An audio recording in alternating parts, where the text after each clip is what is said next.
Let's talk about Kim Pimmel. He's a designer and creator who's worked on everything from holographic user interfaces to electric skateboards for his cats. And he's even created his own light field camera. Pimmel is an innovator in spatial computing UX, including the Microsoft HoloLens AR headset, which was used alongside programs like Skype and Outlook.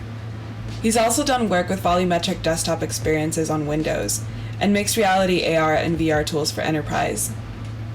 His award-winning work has been featured on NPR, Wired, Discovery Channel, and the feature film Synchronicity.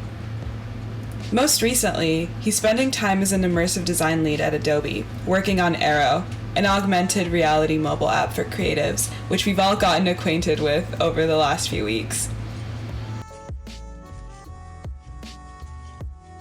He was originally a photographer and filmmaker. He picked up his first camera at the age of 10 and hasn't put it down since.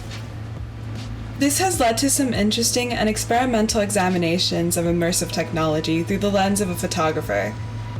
Though his work tells visual stories with practical effects like fluid dynamics, bubbles, ferrofluid, and light, he's constantly trying to incorporate this into 3D spaces through his work with augmented and virtual reality.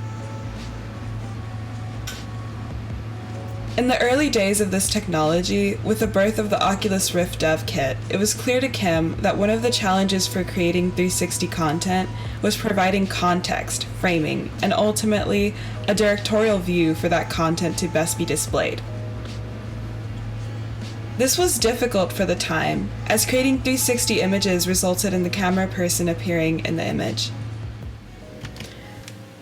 With these problems in mind, he created a rudimentary headset concept wherein the person wearing it was the camera person, and the images that were captured would be the world surrounding that person at the central point.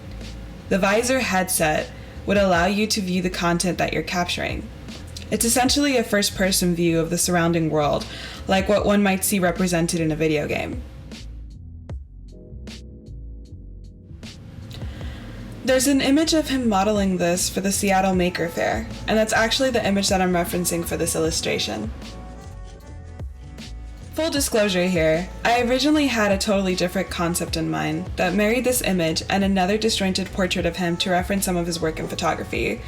So if you're wondering where that went and why the original sketch is different, then here's your answer.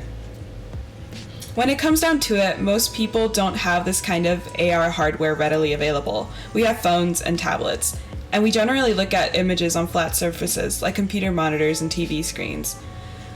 So how do we make rectangles like this more immersive, less flat? Well, Kim Pimmel is trying to answer that with Aero. The program is still in its earliest stages, and it's only likely to improve as the time passes.